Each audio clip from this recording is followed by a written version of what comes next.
Oh ternyata biaya di kuliah di luar negeri itu memang mahal banget. Dan gue ngerasa kayaknya kuliah di luar negeri cuma buat orang-orang kaya deh, bener gak sih? Tukang petik stroberi. Lu tahu kan tukang petik stroberi di Australia tuh digajinya per jam? Lu dapet LPDP.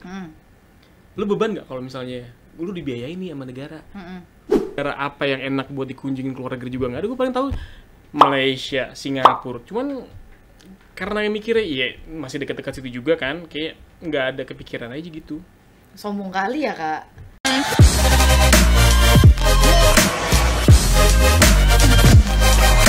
Selamat datang di Kapok. Harus ada biar belajar. Oh iya, sebelumnya minal aidin wal faizin buat teman-teman yang merayakan. Mohon maaf lahir dan batin. Semoga liburannya menyenangkan, dapat quality time sama keluarga. Betul. Lu mudik gak sih? Enggak, gue orang asli Jakarta, Betawi. Oh, kayak orang Perindavan ya, tapi Iya. Jakarta Tanah Abang kan begitu, Pak. Iya. Ya jual karpet sama bahan-bahan lah Ngomongnya sekalian. beli di Arab ya. Padahal di Tanah Abang. Iya begitu deh, pakai iye. Kok emang bedanya Jakarta iye sama iya apa ya? Ini dari kaum Betawi awam aja sih ya. Kalau yang iye gitu sih setahu gue Betawi Tanah Abang yang ada turunan-turunan Arabnya emang. Iya. Katanya. Kalau yang itu Sidul itu berarti ada. Sidul itu. Dia ada. Tapi Mandra itu kan juga ada iya gitu ya, kayak Betawi itulah. Emang iya? Sombong amat? Iya, emang. Lu gimana mudik? Mudik alhamdulillah. Gue ke Jepang kemarin. Alhamdulillah, nggak usah alhamdulillah juga. Lah, banyak yang nggak bisa mudik. Iya sih, oke. Gue alhamdulillah masih bisa dikasih kesempatan untuk Jepang. mudik. Cuma kan kemarin lu bilang Jepang kan kayak agak-agak Garut ya, berarti. Nah, gue ke Garut ya berarti. Gimana Garut? Macet? Gue sih nggak kena macetnya. Cuman sempet tersendat di tol MBZ aja. Cuman udah kesananya lancar. Wih, itulah banget. Orang yang beriman. Oh, enggak sih, lebih ke program pemerintah yang efektif sih. Iya. Lu berarti nggak mudik di Jakarta aja? Jakarta aja? Di Jakarta aja, aneh bang. Enak nggak? Terus gue lu ngeliat yang orang-orang mudik terus lu nggak ada kepengen gitu? Alhamdulillah enggak ya bang ya. Kalau mudiknya masih di daerah Jawa gitu yang ketemu macet-macet juga sih kayaknya enggak gitu bang. Justru itu esensinya dari mudik Mel. Oh iya, salah satu experience ya yang ada Betul. di Indonesia. Oke sih. Kalau mudik nggak macet tuh kayak nih gini doang nih gitu. Terus berarti selama ini lu pernah keluar kota gak sih? Lu mudik enggak? Dari SD, SMP, SMA di Jakarta Sekolah di Jakarta semua gue. Nggak pernah merantau lu ngekos jadi anak rantau gitu? Nggak pernah, ngerantau gue ke Tangerang. Ideal lah itu rumah gua. Iya gue ngerantau ke Tangerang pas waktu kerja, udah itu aja. Emang lu deh? Iya lu kan punya kampung juga ya jadi. Punya kampung, gue dulu suka ke Ciamis karena kan bokap di Ciamis. Sekarang karena istri di Garut, jadi gue ke Garut. Gue ada berarti kampung gue. Mana? Bogor. Agak masih Jabodetabek. Ya lumayan lah itu mah. Deket banget, sejam. Berarti lu selama SD, SMP, SMA di Jakarta only. Lu pernah kepikiran mau keluar kota gitu atau keluar negeri event? Ya kalau keluar negeri sih ada lah pikiran, keluar kota juga ada lah pasti lah. Emang lu enggak? Gue kalau keluar kota enggak, karena apa ya? Gue mikir masih Indonesia juga gitu. Sombong banget. Bagaimana ya? Namanya kurang menantang. Padahal jadi anak kosan menantang juga kan. Cuman gue nggak ada kepikiran keluar kota. Cuman kalau keluar negeri nggak ada juga. Karena waktu zaman gue SMA, lu SMA tahun berapa? Tahun berapa? Masuknya? 2007. Elah ketahuan tua deh gue. Oke, gue gak akan nyebut berarti kalau gitu. Gue lebih tua dari lu kan? Oh iya bener juga. Jadi tahun gue 2002, 2002 kesebut. Jadi tahun gue 2002 itu emang gak ada info sama sekali kuliah di luar negeri. Tinggal di luar negeri. Tinggal di luar negeri gak ada. Negara apa yang enak buat dikunjungin ke luar negeri juga gak ada. Gue paling tahu Malaysia, Singapura. Cuman karena yang mikirnya iya masih dekat-dekat situ juga kan, kayak nggak ada kepikiran aja gitu. Sombong kali ya kak. Emang gak ada duitnya juga. Dan itu bener, lack of information itu loh gue nggak ada gitu loh. Nah kalau lu kenapa kalau gue pikiran keluar negeri tapi nggak ke sono kenapa? Gue udah pernah keluar negeri loh. Iya gue tahu selama pas lu SMA. Oh pas SMA yang gak ada duitnya lah. Duit kan juga dari orang tua, mau gimana sih? Nggak ada duitnya. Sama. Tapi bener sih Cong, maksud gue kalau misalnya kita dulu, lu sekarang ini kan kayaknya informasi gampang banget ya. Didapat, lu mau kuliah di luar negeri ada portalnya, ada websitenya, lu mau luar negeri terus banyak yang banyak yang ngebahas kuliah di luar negeri di UK, di US gitu. Dulu ada nggak sih kayak gitu-gitu? Apa guanya yang emang nggak kayaknya peka ya? Kayaknya belum ada deh, Cong. Soalnya kita kan dulu handphone paling bagus apa Nokia berapa tuh? 6600. Yang gendut tuh, yang hitam putih. Lu gendutnya jangan ke gue gitu. Oh iya maaf. Santai aja, gendutnya santai aja. Ya maksudnya belum ada kayak yang kita mau cari googling. Udah ada mungkin tapi kitanya nggak mampu ya bayar kuotanya kayaknya ya. Orang dulu kan kita pakainya yang IM3 yang free kalau tengah malam ya kan. Gue bukan yang 3 second. 3 second tuh. Lu tau 3 second nggak? Tahu, yang cepet. Halo, udah matiin. Padahal lagi ada pengalaman gitu. Diposesifin sama cewek. Di mana? Mati. Di rumah. Telepon lagi. Alhamdulillah gue nggak sampai kayak begitu ya Allah. Tapi gue full dong ngobrol beberapa jam gitu kan. Pakai Asia Hidayah lu ya? Iya pakai Asia yang gratis itu.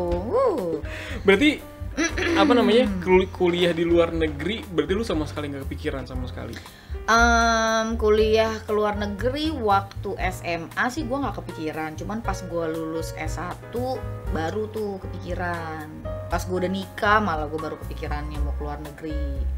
Baru tuh gue searching info kan. Biasa kan dari yang punya pemerintah ya, ada beasiswa LPDP, terus ya segala macamnya. Cuman kan kalau pada waktu itu kan emang nggak terlalu common banget kita tahu kayak lembaga-lembaga swasta atau agent yang menyediakan untuk program-program keluar negeri ini. Paling banter itu yang Jarum atau Sampurna ya kalau nggak salah. Jarum ada. Udah cuman itu doang. Kalau yang lain-lainnya kan kita nggak tahu. Ya kita pencari beasiswa lah istilahnya lah. Iya sih, beasiswa hunter. Tapi dulu juga gue nggak kepikiran beasiswa loh. Jadi cuman dulu tuh UMPTN kan namanya kan. Ya udah kuliah di gila lu tua banget sih negeri. UMPTN. Emang iya? Gua SPMB dulu. Emang UMPTN sama SPMB tuan mana? Tuan UMPTN dulu, habis itu SPMB, habis itu baru UTBK. Bukan. Apa? UMPTN. Ah, bedanya apa yang gue? Nggak ada bedanya, cuma namanya berubah. Jadi UMPTN, UMPTN, SPMB sama SBMPTN. SBMPTN sekarang. Tahun lalu ya, 2 tahun lalu gitu yang terbaru. Terus sekarang nggak tahu deh, ada lagi apa enggak, gue nggak ngerti. Banyak yang namanya ya? Banyak. Tapi sama itu tuh juga? Sama itu tuh juga. Kenapa ganti nama sih? Nah, lu jangan tanya gue juga nggak tahu. Males lah gue. Udah kalau gitu podcastnya selesai aja dah, males. Kalau nggak tahu. Oke, jadi kita kurang informasi dulu ya. Terus selain lu nggak kepikiran keluar negeri tuh, selain itu apa sih? Mungkin pertanyaan lebih tepatnya kenapa gue dulu nyarinya yang beasiswa? Iya, lu kenapa ya kan? beasiswa? Kenapa nggak kesana aja gitu secara mandiri ya? Ya pertama sih udah pasti banget masalah biaya. Mikirin biaya hidupnya gimana di sana, ngebiayainnya, ngumpulin duitnya gimana, bayar kampusnya, mahalnya kayak apa. Gue sih lebih ke biaya sih. Kalau lu gimana? Lu dulu nggak ada untuk cari-cari untuk kuliah keluar negeri? Sama sekali. Oke, gue jangan kayaknya lu emang nggak pengen belajar gitu. Kayak gue mentok, udah kayaknya satunya cukup gitu, kayak udah mentok banget gitu. Kalau sekarang kayak gue semenjak kerja di di bagian education English gini ya. Jadi gue kayak jadi terpatik gitu loh, asik. Apa sih? Terpatik. Terpatik apa sih? Apa sih? Terpelanting. apa sih? Terpacu, bukan terpacu sih, Iya, gue jadi iya. terbersit gitu. Terbersit tanya. Jadi kayak apa namanya? Oh, ternyata bahasa Inggris itu penting untuk keluar negeri deh. Keluar negeri itu benefitnya apa? Terus lu mau ngapain sih di sana gitu loh. Jadi gue baru tahu itunya gitu loh. Jadi nah, pas di sini itu gue baru tahu memang ternyata kuliah di sana tuh mahal banget. Oh iya. Banget. Di UK itu bisa sekitar, ya kalau misalnya scholarship ya, itu bisa sekitar 32.000 Pound sterling berarti. pounds Per tahun. per tahun. Oke. Itu Karena kalau kan dirupiahin berapa tuh? banyak sih, pisang mah bisa kali dapat segerobak. Sekontainer kali ya. Iya. Lu bisa sekontainer, bisa kebanyakan makan pisang tuh kenapa sih? Enggak apa-apa Nggak kan ya? ada. Mungkin jadi berubah UUAA aja sih. Jadi agak kuning aja lu ya. Ya kuning aja. Terus jadi gue nggak pikir pas tahu, oh ternyata biaya di kuliah di luar negeri itu memang mahal banget. Dan gue ngerasa kayaknya kuliah di luar negeri cuma buat orang-orang kaya deh, bener gak sih? Iya bener. Jadi kayak cuman oh ya udah lu mampu secara financial, ya udah lu bisa keluar negeri gitu loh, kayak pejabat-pejabat yang di instansi itu kan. Atau artis-artis, pokoknya yang Artis-artis. rumahnya nggak jauh dari Pondok Indah, Sudirman, Puri Indah. Gue taunya daerah-daerah situ doang sih, atau enggak Kemang. Nah tuh udah pasti deh tuh ya. Tangerang juga Keluar- ada, oh iya, Tangerang juga Green ada Lake juga kali. bisa. Green Lake kan udah zaman-zaman sekarang. Waktu kita Iya zaman sih. dahulu kala kan Kalau belum zaman ada. dulu nggak ada. Pondok Indah paling lah. Mm-mm. Jadi memang benar-benar buat orang kaya doang kan, biaya mahal. Terus kayak apa namanya, biaya hidup yang lu tadi bilang, biaya hidup di sono tuh kira-kira berapa? Coba tahu nggak lu Mer? Enggak. Biaya hidup di sana, ini accommodationnya aja ya, paling murah. Ini yang mana nih? Negara Di apa US, nih? di US aja nih. US. Di US itu accommodation paling murah itu sekitar $1.500 Per bulan. paling murah. Per bulan. Akomodasi Per itu bulan. tempat tinggal berarti. Tempat tinggal, akomodasi. Oke. 1.500 kalau misalnya dikali 10.000 aja nih udah 15 juta. Enggak, kita sekarang 15.000. Tahun 2023. Gue nggak bisa ngitungnya kalau 15.000. Ya kurang lebih aja lah. Iya, 15. Berarti 20 jutaan lah. Matematika, gue anak IPS. Oh iya, Sorry ya. sama sih gue juga. Ya, Terus siapa yang bisa kita andelin buat math? nggak ada. Den? Bisa nggak Den? Nggak ada, kita nggak ada yang bisa kita andelin. Yaudah. Udah di sini kita survive lah by ourselves lah pokoknya lah. Oke, yang dengerin kalau misalnya bisa, coba ya dikaliin berapa? 1.500 kali 15.000 berapa? 1.500 kali 15.000, 15 kali 15, gue nggak tahu berapa ya. Nah itu dia makanya gue yang gampang aja udah. Yaudah. Oke lah, taruh kayak di Australia aja. Dia tuh per minggu Biaya hidupnya. accommodationnya. Masa? Iya. Oh, Jadi accommodation di Australia itu paling murah sekitar 800 AUD oke. per week. AUD sekarang berapa tuh? 10 ribuan. 10 ribuan. 8 juta Juta per minggu. per minggu. Berarti 2 minggu 16, kalau 4 minggu berapa ya, Cong? 24 juta. Gue kalau 24 duit juta. masih agak-agak dikit kan. Mama ya. Iya dong. Coba ya bayangin, $800 kali 10.000, iya 8 juta ya. 8 juta. Kalau gue cuma mampu seminggu gimana nih? Pulang ini jadi tukang petik stroberi. Lu tahu kan tukang petik stroberi di Australia tuh digajinya per jam? Iya. Tetangga gue ada cuy. Yang dia nih jadi tukang petik stroberi nih. Jadi per jam tuh kalau nggak salah dia dibayarnya itu sekitar $70 deh. $70 per jam. Per jam. Berarti kalau misalnya dia bisa 10 jam, dia bisa $700. Bisa $70 seminggu. apa $17 ya? Ini gue nggak tahu lah ya, cemiu ya, cemiu. Ternyata correct me if I'm wrong. Iya. Oh. Mau lu kira apa? Cemiu. Iya, gue kira lu udah gedein gue. Iu. Jadi taruhlah $17 ya. $17 10 jam aja dia udah 170. 170. Cuma 170. Tapi itu sehari kan? Sehari. Kalau dia 6 hari, Ya begitu deh. aduh meledak kepala gue. Oke. Gitu. Ya tapi lu bayangin aja, lu mau metik stroberi yang numbuhnya emang bakalan numbuh setiap hari tuh stroberi. Tapi kan dari berhektar-hektar juga sih ya. Iya. Iya, nanti lu di Australia belum ketemu sama apa ular-ular yang gak jelas itu. Ular Australia gimana bunyinya? Gimana emang? Haus. Howdish. Dia ada, tapi tetap sopan. Howdy gitu. Iya deh. Lanjut. Jadi, oke, $17, 170 Per hari. per hari. Berarti dikali 20 aja itu udah 340 dolar sebulan. Berarti kan kalau misalnya 20 hari dalam satu minggu, dalam satu bulan tuh 20 hari. Berarti sekitar 340-an dolar lah per bulannya. Itu tinggal di mana deh temen lo? Dia disediain mes sama si pengusaha stroberinya itu. Cuman dia nggak sekolah ya. Oh, dia sekolah juga? Nggak sekolah dia di sana. Jadi dia di sana cuman tinggal doang untuk cari duit yang berasal dari petikan stroberi itu. Jadi sehari-harinya dia di kebunnya nggak bisa.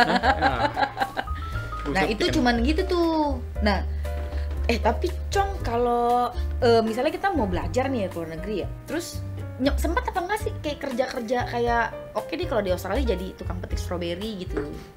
Tergantung dari negaranya sebenarnya. Jadi ada beberapa negara yang mengizinkan lu untuk visanya itu untuk kerja juga part time. Ada juga yang enggak. Biasanya kalau yang di kayak negara-negara di Singapura nih, di Singapura itu kalau misalnya dari government-nya ngasih izin visanya si kampusnya itu untuk si mahasiswanya untuk kerja itu bisa.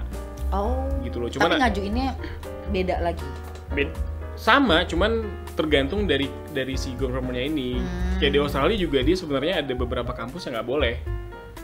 Gitu loh, nggak boleh untuk part time, jadi lu ya cuma bisa kerja. Nah, tapi ada murid gue, apa ya disebutin ya, klien gue lah ya, klien gue yang dia di Australia. Sekarang itu dia jadi kepala toko pizza. Itu dia bisa dapat seminggu itu sekitar lebih dari $800. Jadi ya sebenarnya apa ya, bisa aja sih asal lu mau effort buat hidup di sana gitu loh. Cuman ya tetap di sana itu kan pertama lu harus belajar tiap hari kan. Jadi nggak mungkin yang dikorbanin ya waktu istirahat sama waktu main. Betul gitu. Nah, lu siap nggak itu mentalnya? Itu kali ya salah satu kendala juga kali ya. Maksudnya kita kan nggak tahu nih boleh di sono kerja atau enggak. Terus kalau di sana nggak boleh kerja, gua gimana nyari duitnya? Iya, apalagi kalau misalnya lu pas-pasan gitu. Jadi itu yang menjadikan kita mungkin jadi hold back. Untuk kuliah di luar negeri. Kuliah atau tinggal di luar negeri gitu. Terus juga kayak tapi kan ada LPDP nih. Nah, tapi kan LPDP itu kan dibiayai negara kan. Nah, saat apply-nya itu juga butuh effort, Mel. Nggak cuman nih, gue mau keluar negeri nih. Gue udah pernah mau coba tuh. Oh iya? LPDP iya, cuman waktu itu kan anak gue kan 2. Jadi kalau nggak salah tuh LPDP 2 dulu. Iya 2 dulu sih. Jadi FYI 2 3 lu kayak guys, kancil ya. Anak gue kan 3 nih sekarang. Cuman waktu anak gue masih 2, kalau nggak salah salah satu syarat LPDP itu bisa kita bawa dependent itu 3 maksimal. Gue mikir kalau gue dapet beasiswa di sana dengan PD-nya gue mengimajinasikan kalau gue bakal dapet gitu ya. Emang lu orang beasiswa. gitu PD-an? Iya, ya harus dong. PD dulu, ntar gagal urusan belakangan. Nah, gue udah mikir tuh berarti gue bisa bawa laki gue, anak gue nomor 1 sama anak gue nomor 2. Gue udah coba-coba ngumpulin riset tuh ya. Gue hamil lagi, ya nggak jadi. Emang laki lo kebangetan sih. Emang. Tapi LPDP itu kan biaya negara kan. Dan ada syaratnya itu, lo harus balik lagi ke Indonesia. Iya benar. Gitu loh. Dan itu lo beban nggak sih? Misalnya lo ini ya, lo dapet LPDP. Lo beban nggak kalau misalnya lo dibiayain nih sama negara? Beban nggak sih lo? Beban sih sebenarnya sih, tanggung jawabnya tuh besar. Artinya gue nggak boleh gagal kan. Dan negara juga kan, misalnya lu study 4 tahun LPDP itu jarang yang S1, S2 lah misalnya ya. Lu dapat LPDP 2 tahun misalnya, yang di US itu kan 2 tahun. Nah terus selama 2 tahun itu kan itu yang dibiayai sama LPDP kan. Lebih dari itu enggak kan. Iya benar. Terus gimana dong kalau misalnya lu agak on? Iya. Tapi nggak mungkin agak on sih. Kalau udah lulus LPDP berarti udah pinter sih sebenarnya. Iya. Syaratnya apa aja sih LPDP itu? Nah ini gue kurang tahu juga ya. Ini yang gue inget dulu. Pokoknya tuh mesti ada kayak lu bikin essay. Essay-nya itu gue nggak sempat bikin karena gue udah keburu hamil kan. Cuman gue udah sempat riset itulah harus bikin essay. Terus nanti akan ada interview yang berangkap-rangkap. Gue nggak tahu berapa banyak rangkapnya. Terus ya surat-suratnya deh lu mesti lengkap, lu mesti ada transkrip nilai dari kampus mana, bla bla bla. Nah waktu itu kan gue emang berencana mau ke UK Birmingham ceritanya, keguruan ya kan, gue kan gini-gini kan, guru pendidikan ya kan. Nggak kelihatan ya. Kelihatan dong. Oke. Bentar, dari mana? Nah kalau yang di pendidikan ini ada satu syarat yang kayaknya gue agak pesimis nih buat dapet yang dari LPDP. Jadi mereka tuh ada syarat lu mesti ngabdi udah bekerja berapa periode gitulah di kampus. Maksudnya? Jadi apakah lu jadi asisten dosen dulu selama berapa bulan baru lu bisa ngajuin ke LPDP. Waktu itu ya kayak begitu. Emang agak berat sih, cuman ya gue wajar lah. Kita kan orang Indonesia kan ahlinya dalam memaklumi kan ya. Jadi gue maklum banget kenapa syaratnya sebegitu beratnya ya karena lu full kan dibiayain sama pemerintah sampai lu dikasih uang jajan dan uang akomodasinya juga kan sama pemerintah. Free semua. Jadi ibaratnya lu tinggal bawa badan doang kan ke sana, tinggal bawa badan sama otak lu lah. Iya, makanya itu agak-agak ribet sih. Cuman yang paling burdens me banget gitu ya itu yang waktu bikin essay. Kenapa ya? I'm not really good at writing. I'm good at speaking, I'm good at lying. Tapi kalau writing tuh kayaknya gimana gitu ya. Kenapa sih? Karena memang selama kalau ada tes IELTS gitu ya, itu kan rata-rata tuh kayak listening, reading itu gede-gede, speaking gede-gede, tapi pas writing anjlok. Itulah. Nah, lu sebagai guru bahasa Inggris nih, ya kan? Kayaknya sesi ini gue merasa corner banget ya. Teman-teman, Mel ini adalah tutor bahasa Inggris. Oke, kalau yang terbaik. mau private silakan hubungi. Kok jualan lu? Nggak bisa gitu dong. Jadi kalau mau konsul, gue juga mau jualan. Jadi, nah itu kan tadi dari listening tinggi, nilai IELTS nih. Iya dari IELTS ya. Ini dari komponen IELTS atau TOEFL IBT lah. Reading tinggi, listening tinggi, speakingnya tinggi. Pas writing jeblok. Nah menurut analisa lu sebagai pakar bahasa Inggris yang mumpuni dan kompeten, beban kamu ya. Itu kenapa? Kalau menurut gue ya, ini sepaket nih. Kalau listening itu pasti speakingnya bagus. Kalau readingnya bagus, pasti writingnya bagus. Nah gue readingnya gak bagus, writingnya gak bagus. Tapi listening gue bagus, that's why speaking gue juga bagus. Mungkin orang yang writingnya itu kurang bagus karena dia readingnya juga kurang bagus, jadi dia kurang baca. Perbendaharaan katanya itu kurang lah kalau untuk writing, karena lu tau sendiri kan kalau writing kan lu kata-katanya masih formal, terus bahasa yang dipakai juga nggak boleh yang standar-standar aja, yang casual. Jadi kalau misalnya lu biasa bilang you can help me, itu kan standar banget, diganti jadi you can assist me. Oh gitu? Iya. Itu yang formal?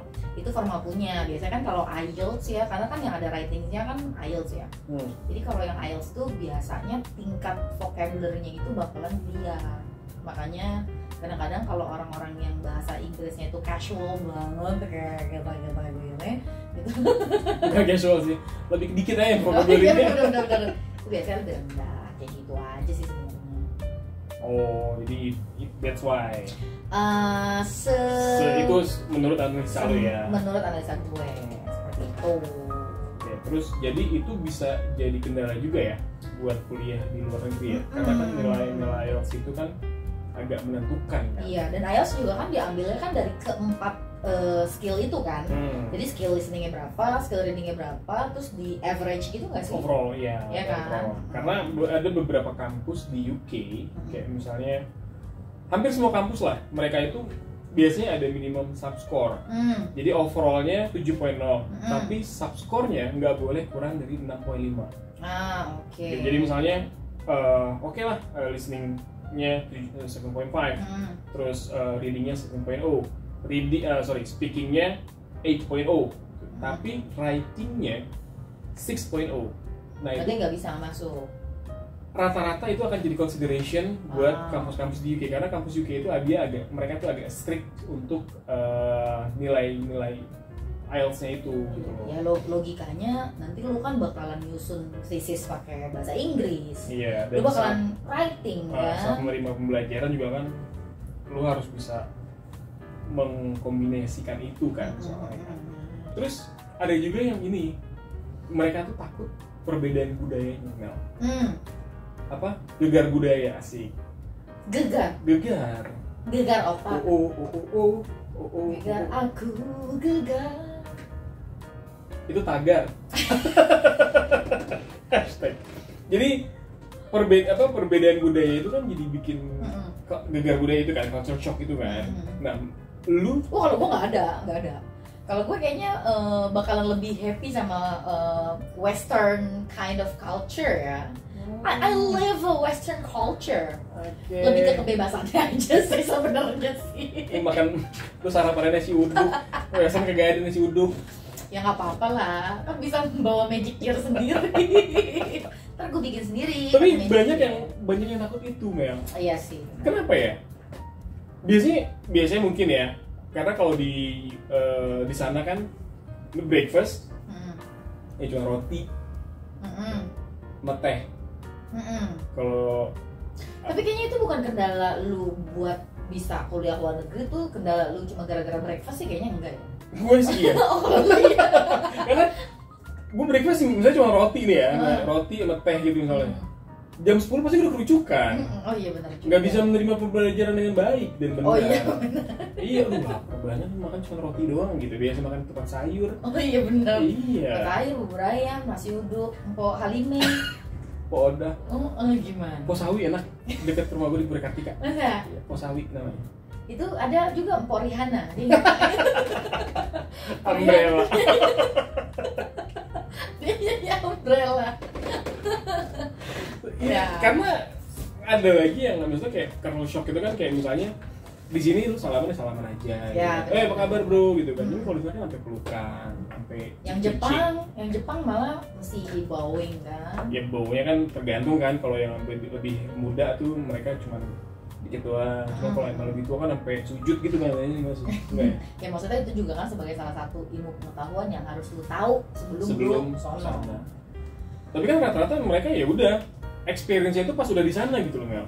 Kayak misalnya di sana itu kayak kehidupan, apalagi kalau udah yang ambil master degree kan maksudnya udah dewasa gitu kan. Pasti kan mereka adalah teman-teman di sana itu yang orang asli sana gitu, misalnya kayak di Jerman misalnya. Mereka kan hidup dengan beer and sausage gitu misalnya kan. Dan kehidupan diskotik itu kan diskotik. Bahasa kap diskotik. Kehidupan klub itu kan kayak klub Disney, ada klub apa gitu kan, mungkin dia ngobrol sama Goofy. Iya. Iya, gitu misalnya. Jadi itu yang mungkin mereka bikin culture shock juga gitu loh. Kayak mungkin di sini tuh kayak clubbing tuh buat orang-orang yang gahul. Terus yang ada uangnya gitu kan. Cuma kalau pas ke sana emang bener-bener itu kayak kehidupan mereka di sehari-hari gitu loh. Itu bisa jadi gegar budaya juga, kayak begini amat ya ternyata ya gitu. Ya proses adaptasinya tuh makan waktu yang lumayan lama lah ya. Nah kalau lu sendiri orangnya gampang beradaptasi atau susah beradaptasi? Kalau gue sih berdarah dingin ya, jadi vampir. Jadi gue gampang bersosialisasi, gue gampang beradaptasi. Kalau gue ngerasa kayak berdarah panas kayak ular ya. Gue agak melata sih emang. Cuman maksud gue kan ada beberapa orang yang agak susah untuk komunikasi ya. Gitu loh, jadi itu yang bahkan bikin mereka ngerasa gue kayaknya susah dibuat adaptasi gitu loh. Itu yang bikin mereka kayak nanti gue ke luar negeri, gue ngomong sama orang Indonesia aja sulit. Jadi kalau untuk sama orang luar negeri, apalagi bule gitu ya, mungkin mereka akan lebih takut gitu loh. Tapi lu bayangin deh Wan, ini yang kita omongin mostly ya lebih ke negara-negara dengan bahasa yang berbahasa Inggris, US, UK, Australia. Lu bayangin kalau orang yang kerja ke Jepang udah susah beradaptasi, Ngomongnya susah ngomong.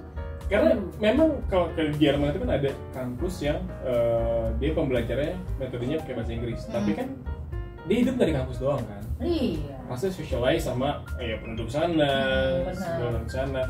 Nah itu yang bikin mereka jadi takut juga gitu. Gue nggak bisa Deutsch gimana dong gitu kan. Bahasa apa? Deutsch. Apa tuh Deutsch? Jerman. Deutsch. Oh, Deutsch. Iya, Deutsch. Baca Deutsch. Iya kali ya, gue nggak tahu. Jadi mereka agak takut kayak Spanish. Yang lo tahu bahasa Spanish apa? Apa? Despacito. Ada Despacito. Gue lebih Ini ke dong. Undo Stress. Hah? Undo Stress. Itu sama Bila siapa latte Maria. Oh enggak, gue tahu ini. Apa namanya ya? Como estás? Como estás apa? Apa kabar? Kan gue dulu sempat ini belajar bahasa Spanyol pakai Duolingo. Habla Español? Enggak tahu, gue tahu aja Pablo Escobar. Habla Español? Kalau nggak salah, lu bisa bahasa Spanyol gitu. Habla Español, lu bicara Spanyol. Are you speaking English gitu? Habla Español? No. Payah. Asik orang Spanyol bahasa gitu. Ya itu yang bikin kamu juga kan. Jadi apa ya namanya? Jadi mereka tuh pemikirannya banyak. Wah, aku kalau mau kuliah negeri, ada yang beberapa orang mau ke Turki. Maksud gue, emang lu bisa bahasanya? Jangan, you don't look down at somebody ya. No, I don't look down. Look up. Gue malah salut sama orang yang itu gitu loh. Maksud gue, lu berani gitu loh, gue mau ke Turki. Tapi kan kalau lu mau ke luar negeri, belajar ke luar negeri tapi yang tidak English speaking country ya, itu kan lu mesti menghabiskan 1 tahun at least untuk belajar bahasanya mereka dulu. Kayak di Jerman, kayak di Jerman itu lu mesti kuliah dulu yang tentang ke tata bahasaan Jerman ini sampai lu lulus, sampai lu dapet. Jadi kan rentang leveling bahasa itu kan ada A1 untuk yang pemula, terus A2, ada B1, B2. Nah kalau nggak salah itu mereka harus melewati jadi C1 dulu baru bisa kuliah di Jerman. Iya, itu sama buat yang China, public, gitu juga. public university Jerman, harus gitu. Tapi kalau ada beberapa kampus swasta yang dia memang provide untuk bahasa Inggris. Iya, tapi kan tetap aja lu harus bisa bahasa, at least untuk bersosialisasi di sana lah gitu. Ya. Gila. Dan lu minjem garam ntar di sana gimana? Bener, mau minta garam bukan minjem ya. Nanti gue balikin kalau gue. Oh iya udah bener. Santai, garam doang. Iya maksudnya. Jadi lu mesti ngabisin berapa waktu lagi buat lu belajar bahasanya itu negara. Tuh. Terus buat lu kuliah lagi di sono. Karena kalau misalnya kayak tadi Jerman ya, Jerman atau Spanyol yang apa namanya, walaupun metode pembelajaran bahasa Inggris, lu tetap harus bahasa asli sana kan, buat sosialisasi, dan itu kan berarti butuh waktu extra time lagi kan. Iya betul. Lu udah belajar, oke lah, lu belajar buat apa namanya, buat Englishnya juga lu belum tentu udah bener gitu loh. Terus belajar lagi bahasa lain lagi selain English yang kayaknya kan agak jauh beda kan, Deutsch sama English sama Spanish kan beda banget gitu loh. Nggak ada kesatuan gitu loh, kayak Indonesia sama Malaysia kan masih deket-deket lah. Iya, masih gitu satu loh. rumpun. Itu yang menjadi kendala juga sih, kendala bahasa. Terus juga apa namanya? Oh, ada yang takut kangen. Oh iya, sama keluarga. Aduh, gue jauh banget sama keluarga. Ntar kalau gue kenapa-kenapa gimana? Masalahnya keluarga lu kangen gak? Mungkin keluarga lu happy. Nggak ada dia, alhamdulillah. Akhirnya lepas beban hidup satu gitu, beban keluarga satu lepas gitu. Tapi iya kan, mereka ada juga kan yang gue takut kangen rumah, gue takut kangen mama gitu. Mikir juga lah, kalau sakit gue biasanya kan dilayanin sama nyokap, dipijitin atau disuruh ke dokter atau dirawat makannya ya kan. Di sana nggak ada siapa-siapa lagi. Tapi kalau sekarang mungkin homesick itu masih bisa di apa namanya, diatasi dengan ya lu bisa teknologi kan, video call, lu bisa telepon, lu bisa Zoom. Ngapain ya Zoom keluarga? Pernah nggak lu Zoom keluarga? Kita Zoom yuk. Zoom family. Tapi maksud gue, kalau dulu nih orang-orang dulu, ya zaman kita lah ya gitu loh. Ya, kita nggak dulu banget lah, Cong. dulu gua. Oh iya deh. Ya kalau di zaman lu dulu gimana? Nggak tahu gue. Karena ya paling email. Iya. Email atau tuh udah telepon yang ada ininya apa? Roaming.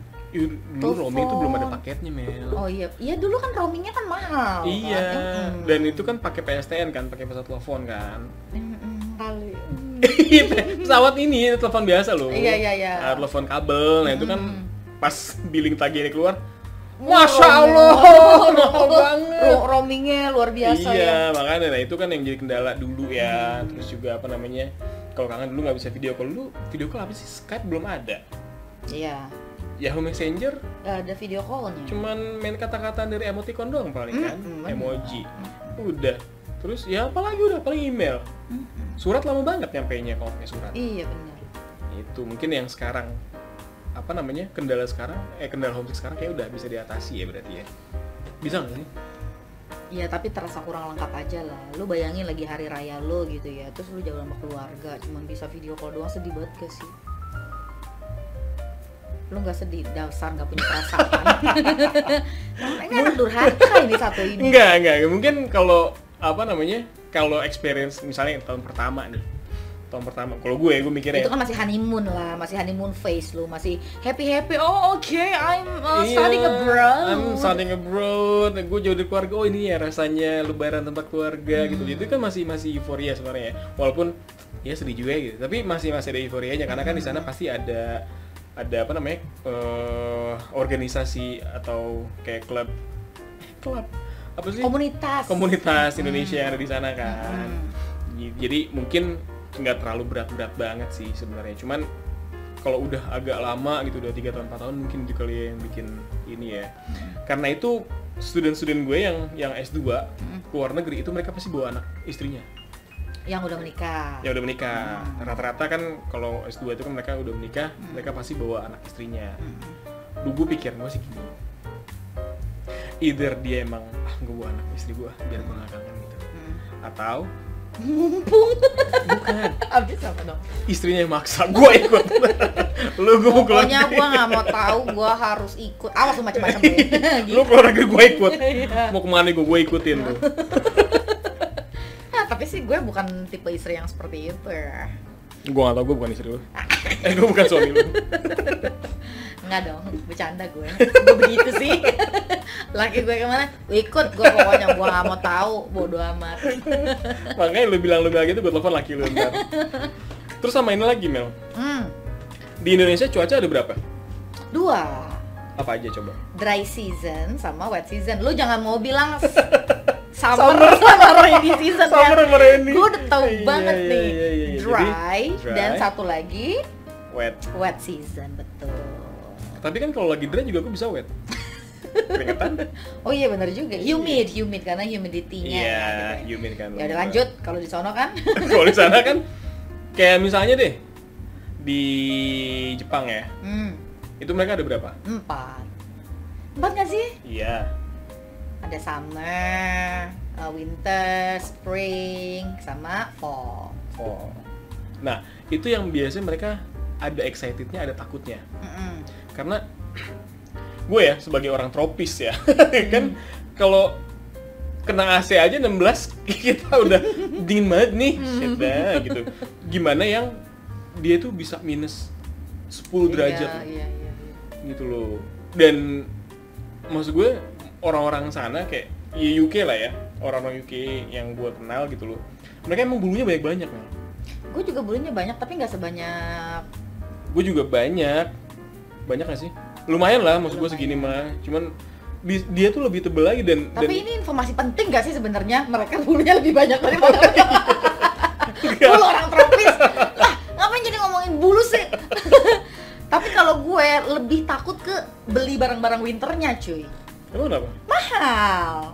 Gue udah berangkat ke sono mahal, mesti beli barang-barang winter lagi yang jaket mesti tebelnya setebel apapun itu, which is how much amount of money kan yang harus gue keluarkan untuk peralatan itu. Berarti orang Indonesia yang ke luar negeri yang ada musim salju itu lebih mahal dibanding orang luar negeri yang ada musim saljunya ke Indonesia. Iya, mereka kan tinggal buka baju doang. Kalau kita pakai baju, mereka nggak beli apa-apa lagi. Mereka kita ke sana bawa pakaian banyak. Mereka bawa pakaian 2 juga cukup. Backpacker buat sebulan. aja. Iya. Tinggal cuci, cucek. Cucek. Cuci, kucek, jemur, pakai lagi, selesai urusan. Gue juga belum cukus kumir nih. Cukus dong. Berarti itu ya, berarti kalau kita summarize nih, berarti memang ada beberapa banyak kendala yang bikin pelajar-pelajar kita tuh nggak mau untuk kuliah di luar negeri. Mikir beribu kali sih, bukan nggak mau. Iya, bukan nggak mau. Kalau mau mah mungkin semua orang, like I'm really sure everybody wants to go abroad lah. Pasti sih mereka mau experience apa, tapi ya memang banyak pemikiran-pemikiran yang gue kayaknya ntar begini nih, ntar begitu nih, ntar begini gitu kali ya.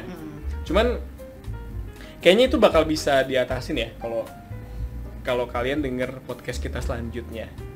Betul banget. Nantinya podcast kita yang selanjutnya kita bakalan ngomongin gimana sih cara ngatasin ketakutan kita untuk tinggal atau pindah luar negeri beserta belajar ke sana. Betul. Dan kita juga nanti kita akan bahas benefit yang mungkin bisa mengurangi pemikiran kalian, ketakutan kalian untuk kuliah di luar negeri. Jadi gue harus keluar negeri. Tungguin gitu. Ya. Jadi stay tune, jangan lupa subscribe sama follow Spotify-nya Kaplan EduTech Podcast, Kapok. Jadi biar kalian nggak ketinggalan konten kita selanjutnya. Oke? Insya Allah ini bermanfaat, mudah-mudahan bisa bermanfaat buat teman-teman semua informasi yang kita kasih ataupun pembahasan-pembahasan kita, walaupun ya mungkin ya 70% nggak informatif. Kayaknya informatif kok. Informatif ya, mudah-mudahan informatif ya buat informatif teman-teman ya. Amin, mudah-mudahan informatif teman-teman dan ada nilai yang bisa diambil lah dari konten kita. Oke? So stay tune. Next episode kita akan tayang setiap Selasa dan Kamis. Jadi tungguin ya. Alright. Bye-bye. Bye.